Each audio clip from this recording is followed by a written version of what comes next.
चलो ठीक है, तो स्टार्ट करते हैं आज का नया टॉपिक पॉलीमरेज चेन रिएक्शन यानी कि पीसीआर, ठीक है, जिसे हिंदी में आप कहते हो पॉलीमरेज श्रृंखला अभिक्रिया। ठीक है, तो इस बारे में आज हम पढ़ने वाले हैं। याद करो मैंने आपको क्या क्या अभी तक बता चुका है। हम स्टेप्स पढ़ रहे थे बायोटेक्नोलॉजी की। पहली बात, हमने डीएनए को पहचाना, आइडेंटिफिकेशन। दूसरी बात, हमने डीएनए को आइडेंटिफाई कर लिया तो उसके बाद निकाला, किसी व्यक्ति के अंदर से या किसी भी प्लांट के अंदर से, किसी भी जीव के अंदर से हमने उसको निकाला, वो था आइसोलेशन ऑफ डीएनए यानी कि डीएनए का पृथक्करण।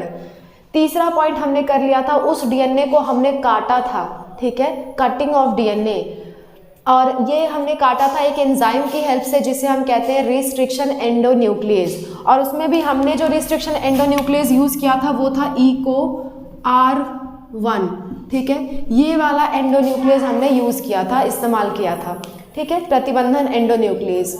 उसके बाद हमने क्या किया था, डीएनए के हमको कई सारे खंड मिल गए थे। जैसे मान लो ये पूरा डीएनए था, डीएनए के हमको कई सारे छोटे छोटे टुकड़े मिल गए थे, कई सारे छोटे छोटे टुकड़े मिल गया था।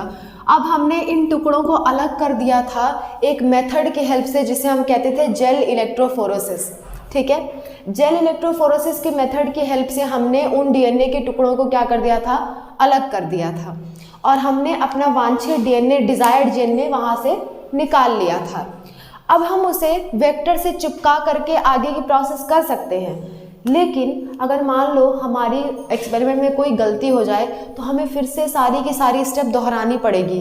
तो हम क्या करने वाले हैं, हम अपना जो भी वांछित डीएनए, जो भी डिज़ायर्ड डीएनए निकल करके आया है उसकी ढेर सारी फोटोकॉपी बना लेंगे, ताकि हमको अगर एक्सपेरिमेंट करना है तो उसमें एक गलती भी हो जाए तो हमारे पास दूसरा डीएनए रहे, ठीक है।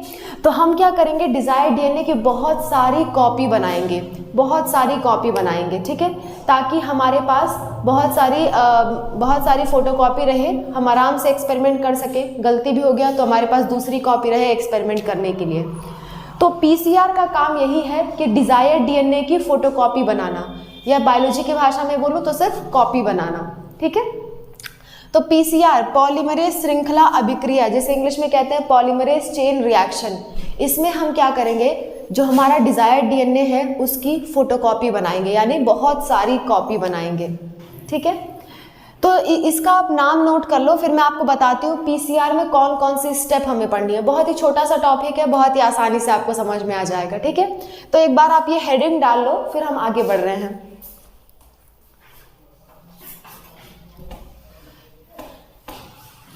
पॉलीमरेज चेन जो रिएक्शन होती है ना, आपको समझ में आ गया हम क्यों कर रहे हैं, डीएनए की बहुत सारी कॉपी बनाने के लिए। तो आप इसका पर्पस लिख लो, it is done to make multiple copies of DNA. अब देखो ये मल्टीपल कॉपीज ऑफ डीएनए बनाने के इस्तेमाल में आता है। हम यहाँ पे कौन सा डीएनए के साथ डील कर रहे हैं, डिज़ायर्ड डीएनए, इसलिए ये multiple copies of desired DNA बना करके देगा हमें। जहाँ भी हमें डीएनए की संख्या को बढ़ाना होगा, हम कौन सी रिएक्शन का इस्तेमाल करेंगे, पीसीआर। ये आप डीएनए फिंगरप्रिंटिंग में भी पढ़ते हो, जब आप जेनेटिक्स वाला पढ़ते हो ना, जेनेटिक्स का सेकेंड चैप्टर यानी कि मॉलिक्यूलर बेसिस ऑफ जेनेटिक्स, आणविक आधार है ना जेनेटिक्स का, वहाँ पे भी आप पढ़ते हो डीएनए फिंगरप्रिंटिंग। वहाँ पे भी इस टेक्निक का इस्तेमाल किया जाता है, मैं आपको बताऊंगी जब भी मैं पढ़ाऊंगी। तो इस टेक्निक के बारे में आप इतना दिमाग में रखो कि ये डीएनए के छोटे से टुकड़े को बहुत सारे में बदल देगा, ठीक है, बहुत सारे टुकड़े ला करके आपको दे देगा, यानी एक डीएनए की कई सारी फोटोकॉपी बना देगा, ठीक है।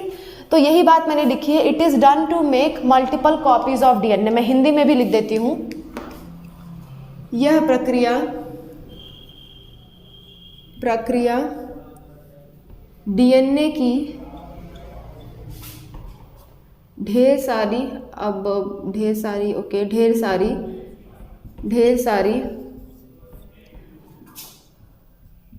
प्रतिकृति बनाने में सहायक है। एक मिनट,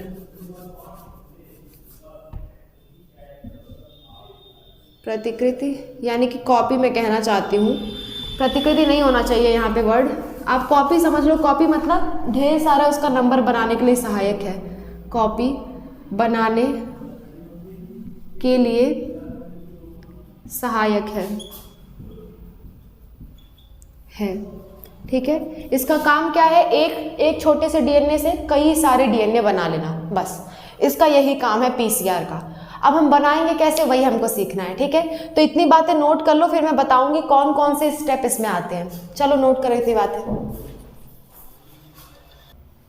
आई होप आपने नोट कर ली होंगी, तो मैं इसे मिटा रही हूँ और अब हम देखने वाले हैं ये कितने स्टेप में होता है। तो बच्चों याद रखना, ये 3 स्टेप में ये प्रोसेस की जाती है। ठीक है, जो आपका पॉलीमरेज चेन रिएक्शन है, जो फोटोकॉपी बनाने की प्रोसेस है, वो 3 स्टेप में की जाएगी। पहले स्टेप को हम कहते हैं डीनेचुरेशन। डीनेचुरेशन हिंदी में इसी को कहते हैं विकृतीकरण। एक मिनट, विकृतीकरण। ठीक है, हिंदी में इसको कहते हैं विकृतीकरण। अब ये क्या होता है हम अभी आगे चल के समझेंगे, बस हम एक बार के लिए स्टेप लिख रहे हैं। ठीक है, दूसरा स्टेप होता है एनिलिंग। एनिलिंग जिसे आप हिंदी में अनिलन कहते हो या फिर तापानुशीलन कहते हो। ठीक है, तीसरा प्रोसेस तीसरा होता है एक्सटेंशन। तीसरा होता है एक्सटेंशन। एक्सटेंशन का हिंदी होता है प्रसार। ठीक है, प्रसार। ये 3 स्टेप में ये प्रोसेस पूरी हो जाएगी। ठीक है, अच्छा, डीनेचुरेशन कितने टेम्परेचर पे किया जाता है, ये किया जाता है 94 डिग्री सेल्सियस पे। ठीक है, एनिलिंग किया जाता है 55 से 65 डिग्री सेल्सियस पे और प्रसार किया जाता है 72 डिग्री सेल्सियस पे। ठीक है, तो ये आप इसका तापमान भी याद रखोगे। डीनेचुरेशन होता है 94 डिग्री सेल्सियस पे, एनिलिंग या तापानुशीलन होता है 55 से 65 डिग्री सेल्सियस पे और प्रसार होता है 72 डिग्री सेल्सियस पे। आप इसको एक बार नोट कर लो, फिर समझते हैं ये स्टेप में हमें करना क्या है। ठीक है, एक बार इसको नोट कर लो। चलो ठीक है, समझते हैं अब एक एक करके इन स्टेप्स को कि कैसे इन स्टेप से हम एक छोटे से डीएनए की कई सारी कॉपी बनाएंगे। ठीक है, चलो तो मैं इसे मिटा रही हूँ और पहली हेडिंग डाल लो आप। पहली हेडिंग डीनेचुरेशन, कि डीनेचुरेशन कैसे होगा। ठीक है, डीनेचुरेशन पहली हेडिंग आप डालोगे डीनेचुरेशन। डीनेचुरेशन मतलब विकृतीकरण।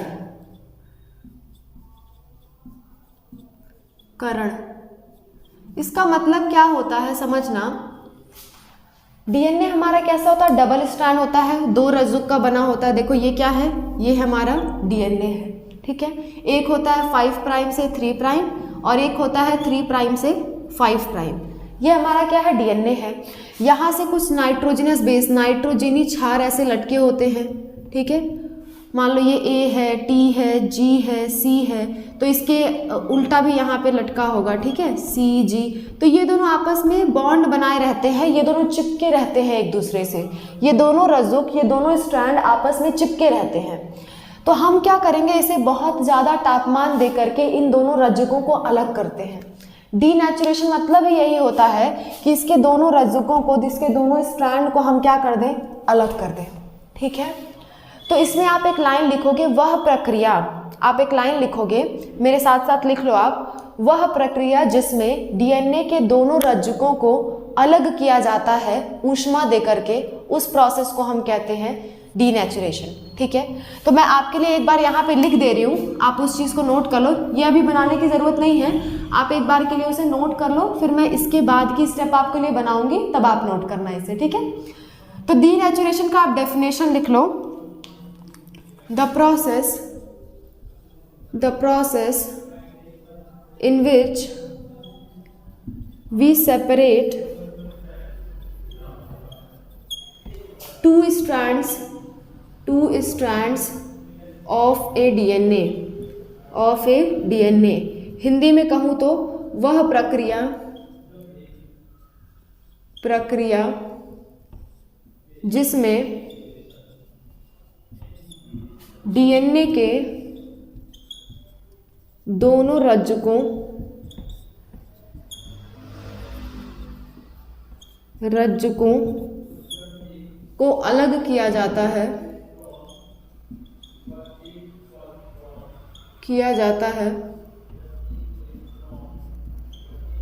उसी प्रक्रिया को हम क्या कहते हैं? विकृतीकरण।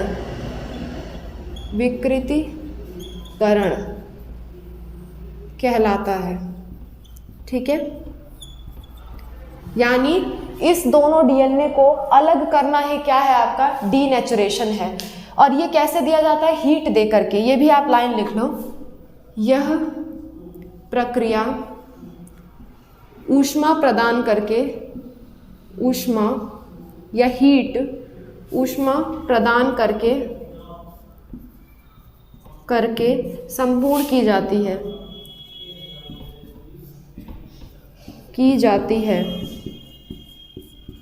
ठीक है, यह प्रक्रिया कैसे की जाती है?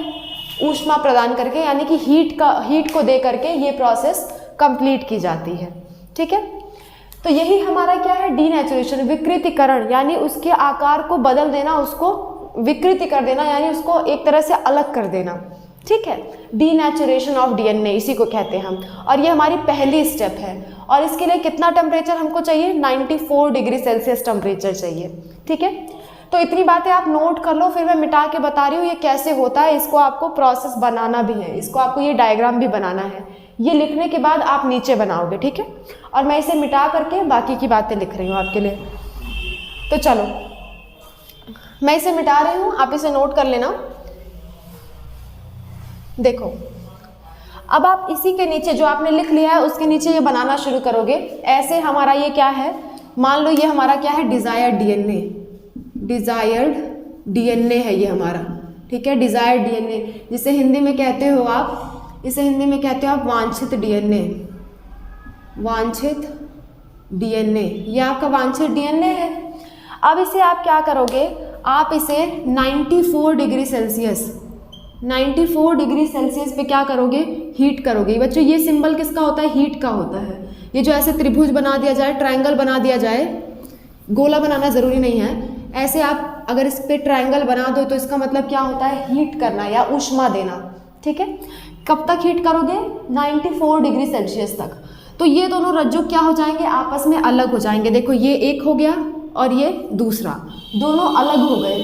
ठीक है, दोनों जब अलग हो गए तो इनके नाइट्रोजनस बेस ऐसे लटके हुए हैं, इस तरह से है, और दोनों क्या हो चुके हैं? अलग हो चुके हैं।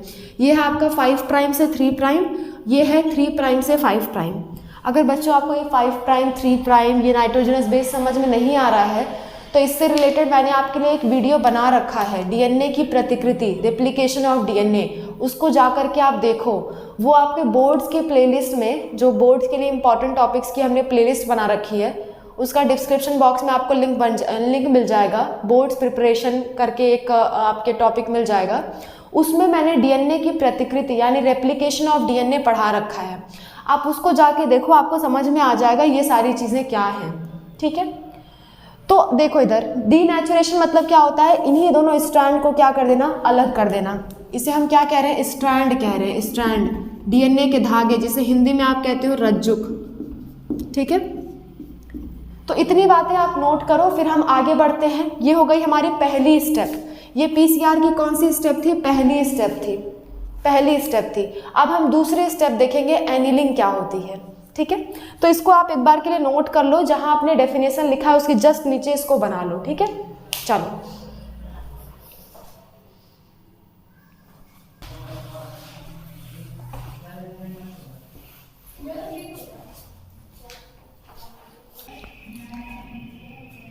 ठीक है, तो देखते हैं दूसरी हेडिंग हमारी, जो कि है एनीलिंग, है ना। दूसरी बात हमने क्या पढ़ी थी? दूसरी बात हमने कहा डीएनए के 3 स्टेप हैं, मैंने आपको बताया है, डीनेचुरेशन, एनीलिंग और तीसरा होता है एक्सटेंशन यानी विकृतीकरण और अनिलन, और तीसरा होता है आपका एक्सटेंशन यानी कि प्रसार करना। ठीक है, तो दूसरा हेडिंग हम पढ़ने जा रहे हैं जो कि है एनीलिंग, जिसे हम हिंदी में कहते हैं अनिलन। अनिलन या इसी का दूसरा नाम होता है आपका तापानुशीलन, तापानुशीलन, शीलन। ठीक है, देखो इसमें हम क्या करेंगे, हमने पहले स्टेप में क्या किया, जो डीएनए के दोनों धागे थे, दोनों रज्जुक थे, उसको हमने दोनों को अलग कर दिया था। किसकी मदद से? हीट दे करके, ऊष्मा दे करके हमने उन दोनों को अलग कर दिया। अलग करने के बाद हमने वो कितने डिग्री सेल्सियस पे किया था? 94 डिग्री सेल्सियस पे हमने किया था। डीनेचुरेशन हमने कितने डिग्री पे किया था? 94 डिग्री सेल्सियस पे। अब एनिलिंग करने के लिए, एनिलिंग में हम क्या करते हैं? हम प्राइमर जोड़ते हैं, ठीक है। एनिलिंग में क्या करते हैं? प्राइमर जोड़ते हैं।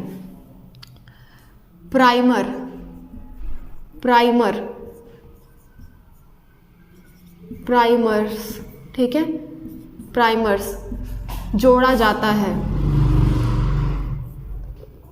प्राइमर्स जोड़ा जाता है, प्राइमर्स जोड़ा जाता है इसमें, ठीक है। अच्छा, ये प्राइमर्स क्या होते हैं अभी थोड़ी देर में हम समझेंगे प्राइमर्स क्या होते हैं, पर पहले देखो इसका मतलब समझते हैं। तापानुशीलन का मतलब क्या है? पहले हमने 94 डिग्री सेल्सियस का टेम्परेचर रखा था, ठीक है। इसके बाद एनिलिंग में हम टेम्परेचर को कम करते हैं, हम ताप को क्या करते हैं? शीतल करते हैं, कम करते हैं, इसलिए कहते हैं तापानुशीलन, ठीक है। यानी कि जो तापमान है उसको हमें कम करना है। इसमें हम तापमान कहाँ तक कर देते हैं? हम करते हैं 55 डिग्री सेल्सियस से लेकर के 65 डिग्री सेल्सियस का एवरेज हम लेकर के चलते हैं। इसके बीच में आप कुछ भी तापमान कर सकते हो, ठीक है। तो इसमें क्या करते हैं? हम टेम्परेचर को डिक्रीज करते हैं, टेम्परेचर को कम करते हैं, ठीक है। तो ये टेम्परेचर लगभग हम कितना रखना चाहते हैं? 55 से 65 डिग्री सेल्सियस। तो इसमें ताप हम कम कर रहे हैं, इसीलिए इसको कह रहे हैं तापानुशीलन, ठीक है। इस स्टेप में क्या करते हैं? हम टेम्परेचर को कम करते हैं और जो हमारे डीएनए के दो रज्जुक हैं ना, जो अलग हो चुके हैं, देखो ये दोनों रज्जुक अलग हो चुके हैं। एक है आपका 5 प्राइम से 3 प्राइम, एक है आपका 3 प्राइम से 5 प्राइम, यही दोनों रज्जुक थे। और इसके ये सब क्या है? नाइट्रोजनस बेस यहाँ पे लगे हुए हैं, नाइट्रोजनी क्षार यहाँ पे ऐसे लटके हुए हैं। मैं बार बार आपको ये चीज़ें बता चुकी हूँ। तो इसमें क्या करेंगे? हम प्राइमर को जोड़ते हैं। प्राइमर क्या होते हैं? प्राइमर आपके केमिकली सिंथेसाइज्ड न्यूक्लियोटाइड होते हैं, बहुत ही छोटा सीक्वेंस ऑफ न्यूक्लियोटाइड जो हमने केमिकली सिंथेसाइज किया है। मतलब कि ऐसे न्यूक्लियोटाइड, ठीक है, 2 से 10 न्यूक्लियोटाइड हमने रासायनिक तौर पे बनाया है, ठीक है, ताकि वो क्या कर सके? डीएनए के कोनों पे जा करके बाइंड कर सके, जुड़ सके। आपको याद होगा कि जब मैं डीएनए रेप्लिकेशन आपको पढ़ाई थी, मैंने एक एक्स्ट्रा वीडियो बनाया था जो मैंने बोर्ड्स के लिए इम्पॉर्टेंट जो टॉपिक्स हम पढ़ाते हैं उसकी प्लेलिस्ट में मैंने डाल रखा है। उसमें मैंने डीएनए की प्रतिकृति पढ़ाई थी। वहाँ पे मैंने आपको बताया था डीएनए की प्रतिकृति बनाने में, यानी डीएनए का रेप्लिकेशन करने में एक एंजाइम इस्तेमाल होता था जिसे हम कहते थे डीएनए पॉलीमरेज, ठीक है। उस एंजाइम को हम कहते थे डीएनए पॉलीमरेज। डीएनए पॉलीमरेज जो होता है ना, वो बड़ा आलसी किस्म का एंजाइम है, ये खुद से काम नहीं करता। इसे कोई चाहिए, उसको देख के वो मोटिवेट होगा फिर काम करेगा। जैसे आप लोग हो, आप लोग खुद से नहीं पढ़ना चाहते, हमें आपको मोटिवेट करना पड़ता है तब आप पढ़ते हो। सेम टू सेम जो आपका डीएनए पॉलीमरेज है ना, डीएनए पॉलीमरेज ये एक एंजाइम का नाम है, इसको काम करवाने के लिए कुछ मोटिवेशन की ज़रूरत है। तो वही मोटिवेशन का काम करता है आपका प्राइमर, ठीक है। जैसे ही ये देखो, प्राइमर को मैं इस कलर से बना रही हूँ, जैसे ही प्राइमर आके यहाँ पे जुड़ा, ठीक है, तब ये समझेगा अच्छा प्राइमर ने जोड़ना शुरू कर दिया तो मुझे भी जोड़ना चाहिए, मुझे भी काम करना चाहिए। तो ये जा करके फिर और बाकी की चेन बनाएगा, इसको देख करके, प्राइमर को देख करके। बात समझ में आई? फिर से बताती हूँ, देखो प्राइमर क्या है। प्राइमर पहले समझो, आपको नीचे लिखा मिल जाएगा, आप उसे नोट भी कर लेना। प्राइमर 2 से 10 न्यूक्लियोटाइड का लंबा एक छोटा सा चेन होता है, ठीक है। जैसे डीएनए की एक लंबी चेन है, वैसे प्राइमर एक छोटी सी चेन होती है जिसे हम लैब में बनाते हैं। केमिकली सिंथेसाइज्ड होता है, वो रासायनिक तौर पे बनाया जाता है उसे, ठीक है। उसे हम क्यों बनाते हैं? डीएनए की रिप्लिकेशन स्टार्ट करने के लिए, डीएनए की प्रतिकृति स्टार्ट करने के लिए। हमारी बॉडी में जब बनता है, हमारी बॉडी में जब डीएनए का रेप्लिकेशन होता है, तब तो बहुत सारी चीज़ें हैं जिसकी वजह से रेप्लिकेशन हो जाता है। पर पीसीआर जो हम करवा रहे हैं वो तो बॉडी के बाहर करवा रहे हैं ना, तो बाहर कराने के लिए इस एंजाइम को कुछ मोटिवेशन की ज़रूरत है, ये फालतू में काम नहीं करना चाहता। तो मोटिवेशन के तौर पे हम छोटा सा प्राइमर यहाँ पे जोड़ देंगे ताकि ये मोटिवेट हो जाए और आगे का प्राइमर्स, आगे का जो न्यूक्लियोटाइड है वो जोड़ने लगे। ठीक है, प्राइमर्स को हम केमिकली सिंथेसाइज करते हैं जो कि डीएनए से जाकर के बाइंड करके रेप्लिकेशन को स्टार्ट करवाता है। ये है प्राइमर की डेफिनेशन। ठीक है, प्राइमर 2 से 10 न्यूक्लियोटाइड लंबा एक सीक्वेंस है जो कि रासायनिक तौर पे बनाया जाता है, लेबोरेटरी में बनाया जाता है। ठीक है, सिंथेसाइज किया जाता है, उसको डीएनए के टेम्पलेट से जोड़ने पे वो रेप्लिकेशन स्टार्ट करवाने में मदद करता है। ठीक है, तो प्राइमर ऐसे न्यूक्लियोटाइड हैं जो रेप्लिकेशन को स्टार्ट करने में मदद करेंगे। ठीक है, बस इतनी सी बात आपको याद रखनी है प्राइमर के बारे में। ओके, प्राइमर को हिंदी में भी प्राइमर्स ही कहते हैं, डेफिनेशन आपको लिखी हुई मिल गई होगी। ठीक है, देखो इधर डीएनए पॉलीमरेज एक एंजाइम है, मैंने आपको बताया था ये हमेशा 5 प्राइम से 3 प्राइम की दिशा में ही काम करता है, ये उल्टी दिशा में कभी काम नहीं कर सकता। ठीक है, तो हमको जो बनाना है, हम इसमें एनिलिंग में क्या करते हैं, 1 से 2 बना रहे हैं। मैंने आपको बताया था कि जो हम अपना जीन लिए ना वांछित डीएनए, उसका हमको कई कॉपी बनाना है, तो हम कॉपी कैसे बनाएंगे, डीएनए का रेप्लिकेशन करवा के। सेम टू सेम रेप्लिकेशन वाली प्रोसेस यहाँ हो रही है, प्रतिकृति बनाई जा रही है। ये हमारा वांछित डीएनए था, इसके दोनों रज्जुकों को हमने अलग कर दिया, दोनों स्ट्रैंड्स को हमने अलग कर दिया। अलग करने के बाद हम इस पे क्या जोड़ रहे हैं, प्राइमर जोड़ रहे हैं। प्राइमर जोड़ने के बाद हमारा डीएनए पॉलीमरेज एंजाइम काम करना शुरू कर देगा। लेकिन ये काम कैसे करता है, हमेशा 5 प्राइम से 3 प्राइम डायरेक्शन में। किसकी 5 प्राइम से 3 प्राइम, जो नया हमारा डीएनए बनने वाला है उसकी 5 प्राइम से 3 प्राइम। ठीक है, तो ये जो हमारा प्राइमर जुड़ गया, ठीक है, ये हमने 3 प्राइम पे जोड़ा है। क्यों, क्योंकि ये जो नया स्ट्रैंड बन रहा है वो कैसा बनेगा, इसके जस्ट अपोजिट 5 प्राइम से 3 प्राइम। और हमारा डीएनए कैसे हमारा किस सीक्वेंस में हमारा जोड़ता है, 5 प्राइम से 3 प्राइम। तो यहाँ काम आसानी से हो सके इसलिए प्राइमर को हम कहाँ जोड़ते हैं, 3 प्राइम पे जोड़ते हैं।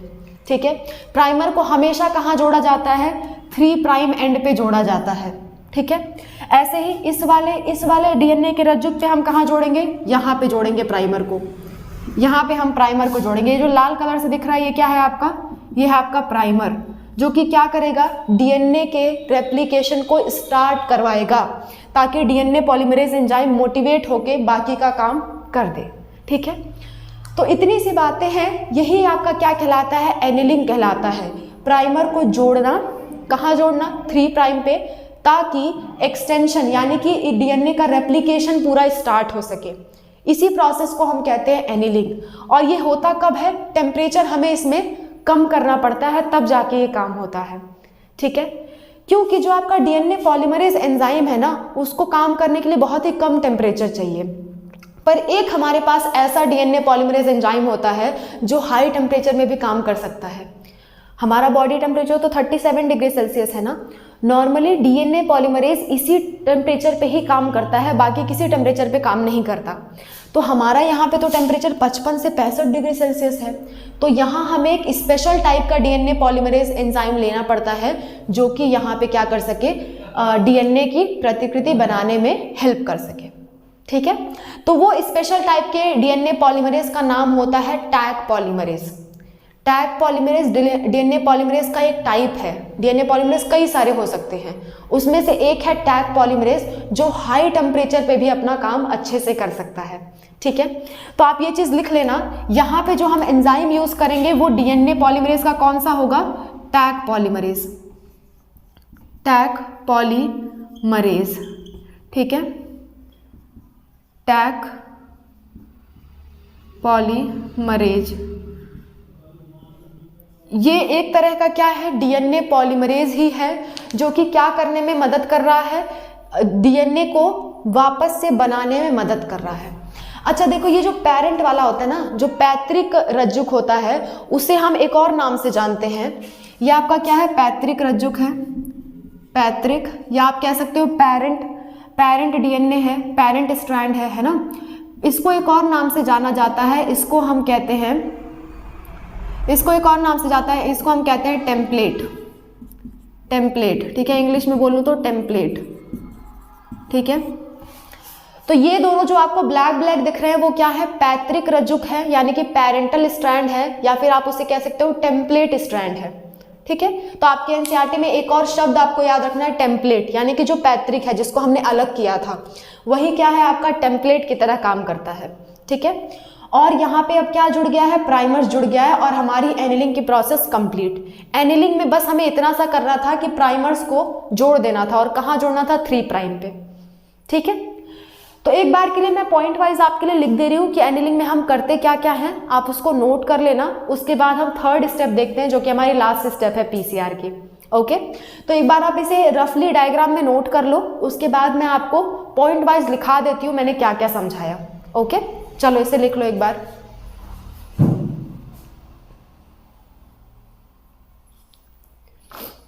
चलो ठीक है, हो गया होगा आपका, तो मैं इसे मिटा रही हूँ।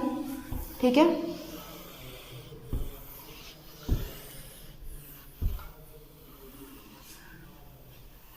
देखो तापानुशीलन में पहली चीज हम क्या करते हैं, टेम्परेचर को कम करते हैं। ठीक है, पहला पॉइंट क्या लिखोगे, टेम्परेचर इज डिक्रीज्ड, डिक्रीज्ड यानी ताप कम करना, ताप कम करना। कितना टेम्परेचर मेंटेन रखते हैं, 55 से 65 डिग्री सेल्सियस। ठीक है, ये आपका पहली पॉइंट। दूसरा पॉइंट मैं बात करूं, दूसरा चीज हम क्या करते हैं, प्राइमर्स, प्राइमर्स को जोड़ना, को जोड़ना। प्राइमर्स को क्या करते हैं, हम जोड़ देते हैं। कहाँ पे जोड़ते हैं, 3 प्राइम एंड पे। ठीक है, 3 प्राइम एंड पर। ठीक है, इसको 3 प्राइम ही पढ़ते हैं। ये क्या होती है, ये आपको जब मैं जेनेटिक्स पढ़ाऊंगी ना तब मैं बताऊंगी ये प्राइम वगैरह क्या है। अभी के लिए आप याद कर लो, डीएनए का एक कोना कहलाता है 5 प्राइम, दूसरा कोना कहलाता है 3 प्राइम। ठीक है, तो प्राइमर्स को जोड़ना, कहाँ पे जोड़ना है, 3 प्राइम एंड पे जोड़ना है। और यहाँ पे हम एक जो डीएनए पॉलीमरेज का इस्तेमाल करने वाले हैं, वो कौन सा डीएनए पॉलीमरेज इस्तेमाल करने वाले हैं, third point, here we use Taq polymerase, polymerase which is a type of DNA polymerase। ठीक है, यहां हम क्या इस्तेमाल करते हैं, हम टैग पॉलीमरेज नाम का एंजाइम इस्तेमाल करते हैं जो कि डीएनए पॉलीमरेज का एक टाइप है, एक प्रकार है। ठीक है, एक और सवाल आपसे पूछा जाता है कि ये जो टैग पॉलीमरेज है ये हम किस बैक्टीरिया से निकालते हैं। ठीक है, तो टैग पॉलीमरेज एक बैक्टीरिया से निकाला जाता है जिसका नाम है थर्मस इक्वेटिकस। ये भी लाइन आप लिख लो। चौथा point, tag polymerase, tag polymerase ऐसा एंजाइम है, नहीं टैग पॉलीमरेज आप लिखोगे, टैग पॉलीमरेज एंजाइम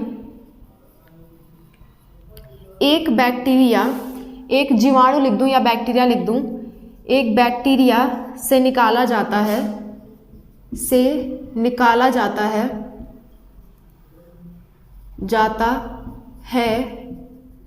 जिसका नाम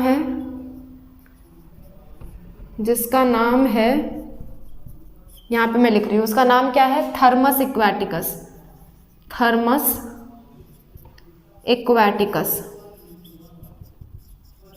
ठीक है, थर्मस इक्वेटिकस नाम के एक बैक्टीरिया से कौन सा एंजाइम निकाला जाता है, टैग पॉलीमरेज, जो कि डीएनए को और लंबा करने में मदद करेगा।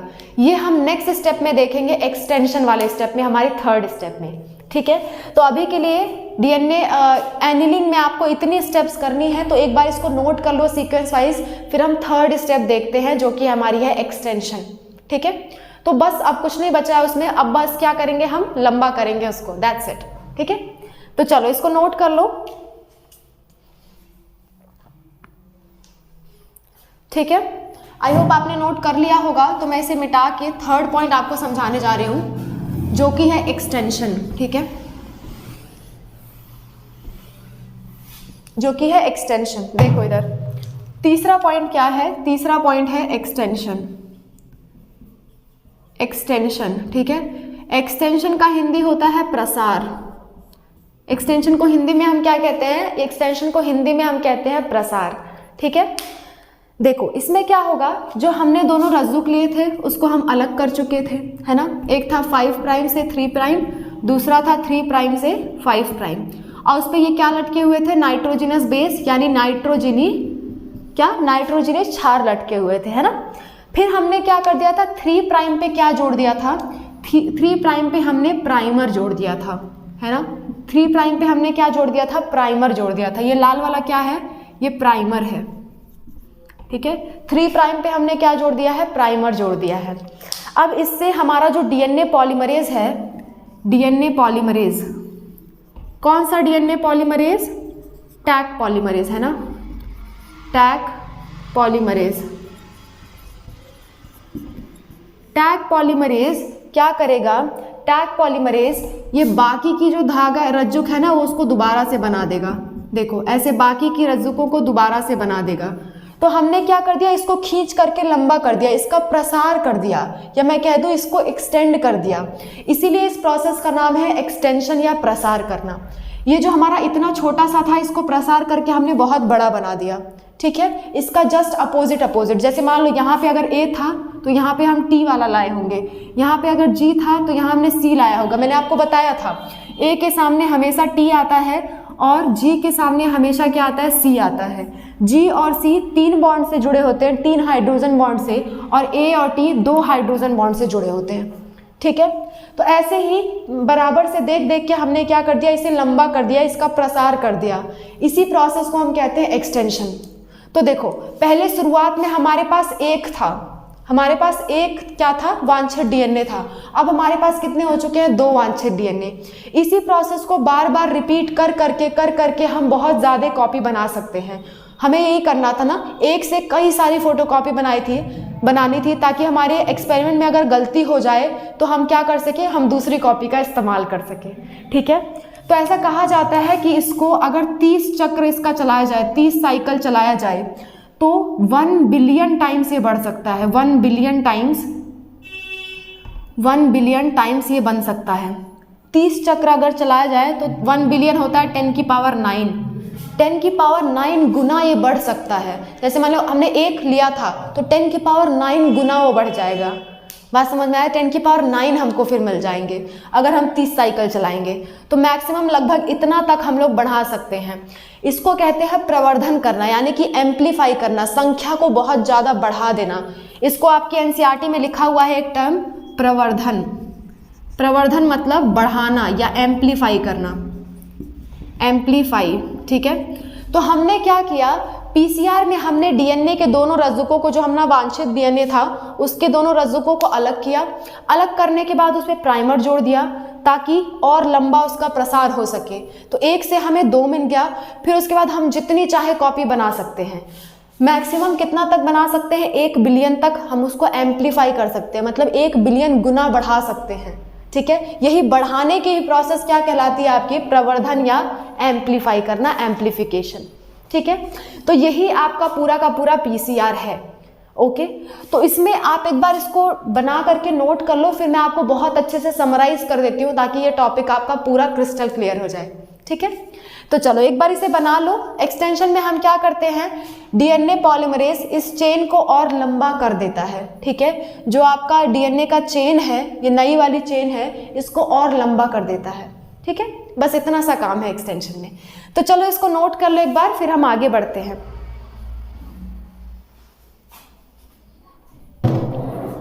मैं इसको लिखवा भी देती हूँ एक लाइन में, हमने इसमें किया क्या है, क्योंकि हम लिख रहे हैं तो कायदे से लिख लें इसे। मैं इसे मिटा के लिखवा रही हूँ, है ना।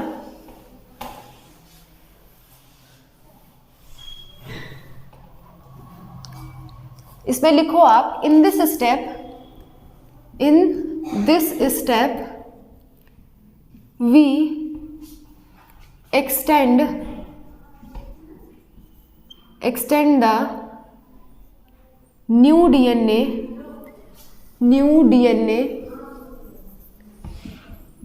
DNA strand, okay, with the help of tag polymerase। ठीक है। हम इसमें क्या करते हैं, मैं हिंदी में भी आपके लिए लिख देती हूँ। इस चरण में हम डीएनए के नए रज्जुक, नवनिर्मित आप कह सकते हो, डीएनए के नवनिर्मित रज्जुक का प्रसार करते हैं, यानी बढ़ाते हैं। ठीक है, प्रसार बढ़ाते हैं। अपनी भाषा में लिख लिया करो जो शब्द समझ में ना आए। प्रसार करते हैं किसकी मदद से? टैग पॉलीमरेज की मदद से। टैग पॉलीमरेज की मदद से।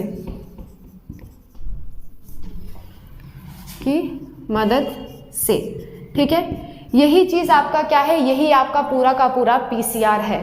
ठीक है, आपके एनसीईआरटी में आपको हेडिंग में लिख करके दे दूंगी, इस हेडिंग के अंदर दिया हुआ है। जब भी मैं कोई टॉपिक पढ़ा दूं उसको जाके घर पे ज़रूर पढ़ा करो। ठीक है, एक बार एनसीईआरटी की रीडिंग लगाने से आपको पूरे कॉन्सेप्ट क्लियर हो जाते हैं, कौन सी चीज़ कहाँ है। ठीक है, तो एक बार के लिए आप इसे नोट कर लो, फिर मैं इसे मिटा के स्टेप वाइज फिर से एक आपको समरी दे देती हूँ ताकि ये कॉन्सेप्ट आपका क्रिस्टल क्लियर हो जाए। ठीक है, चलो लिख लो इसको एक बार।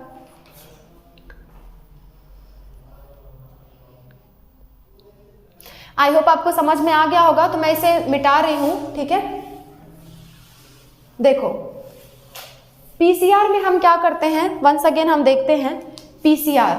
पीसीआर में 3 स्टेप होते हैं। पहला स्टेप होता है आपका क्या, पहला स्टेप होता है डीनेचुरेशन, जिसे हम कहते हैं विकृतीकरण, डीनेचुरेशन विकृतीकरण। दूसरा होता है एनीलिंग, जिसे आप कहते हो तापानुशीलन।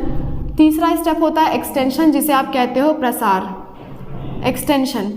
हमने क्या किया, किसी खुशहाल व्यक्ति से हमने इसका क्या निकाल लिया था, डीएनए। और डीएनए में क्या था, मान लो बहुत लंबा चौड़ा डीएनए था ऐसे, और डीएनए में बीच में कहीं हमारा पसंद का जीन था। यहाँ पे मान लो हमारा क्या था, हमारा वांछित डीएनए था। ये क्या था, वांछित डीएनए था। ठीक है, वांछित डीएनए यानी डिजायर्ड डीएनए था यहाँ पे हमारा। हमने क्या किया, इसको काट काट के अलग कर लिया था जेल इलेक्ट्रोफोरेसिस से। फिर हमको जो ये वांछित वाला मिल गया ना, जब हमको ये वांछित वाला मिल गया था, ये मान लो वांछित डीएनए है, ये वाला पार्ट है, वांछित डीएनए मिल गया था, तो हम चाहते थे इसकी कई सारी फोटोकॉपी हम बना करके रख लें, ताकि एक्सपेरिमेंट में हमसे कोई गलती हो तो हम, मान लो हमने 1 कॉपी बना ली, 2 कॉपी बना ली, ठीक है, तो मान लो इसको हमने उपयोग कर लिया और हमारा एक्सपेरिमेंट गलती हो गया, यानी ये कॉपी हमारी खत्म हो गई। तो ऐसे ही हमने कई कॉपी बना के रख ली है ताकि दोबारा से हमको ये सारी प्रोसेस ना करनी पड़े। तो हम कई सारी क्या बनाते हैं, कॉपी बनाते हैं। वो कॉपी किसकी मदद से बनाते हैं, पीसीआर की मदद से। लास्ट में जो एम्प्लीफिकेशन करते हैं ना, जितना मन चाहे, वो इसीलिए करते हैं। ठीक है, पीसीआर हमको क्या करके देता है, एक छोटी सी चीज़ को बहुत ज़्यादा नंबर में बढ़ा करके दे देता है। पीसीआर का यही काम है। पीसीआर आप कई जगह पढ़ोगे। एक छोटी सी चीज़ को जब आपको बहुत बड़ा करना होगा, मतलब साइज में नहीं, नंबर में, संख्या में जब बहुत ज़्यादा बढ़ाना होगा, तो हम क्या यूज़ करते हैं बायोलॉजी में, पीसीआर यूज़ करते हैं। फोटोकॉपी बनाने के लिए हम क्या यूज़ करेंगे, पीसीआर यूज़ करेंगे। तो अब हमारे पास कई सारे क्या हो चुके हैं, डीएनए स्ट्रैंड हो चुके हैं। अब हम इन्हें क्या करेंगे, किसी वेक्टर से ले जाके चिपकाएंगे, ताकि वो कहाँ ले जा सके, वो इसे होस्ट में ले जा सके, यानी कि हमारे परपोषी में ले जा सके। ठीक है, होस्ट जिसके पास बाल नहीं थे बेचारे, उसके पास ले जा सके। तो अगले क्लास में हम वेक्टर पढ़ेंगे, क्योंकि इस जीन को हम कहाँ चिपकाना चाहते हैं, वेक्टर में चिपकाना चाहते हैं। तो हमें वेक्टर के बारे में भी जानकारी होनी चाहिए, तभी जा करके हम वेक्टर पे क्या करेंगे, जीन को चिपका पाएंगे। तो नेक्स्ट क्लास से हम देखेंगे वेक्टर क्या होता है, वेक्टर कितने तरह का होता है, और कैसे जीन से वेक्टर को चिपकाया जाता है। ठीक है, तो ये स्टेप हमारी पूरी खत्म हो चुकी है। पीसीआर आपका फिनिश हो चुका है। कल हम पढ़ेंगे वेक्टर के बारे में। ओके, तो आज के लिए बस इतना ही, आप इसे नोट कर लो। ठीक है, खैर इसमें क्या ही नोट करोगे। ठीक है, आज के लिए इतना ही, मिलते हैं नेक्स्ट क्लास में।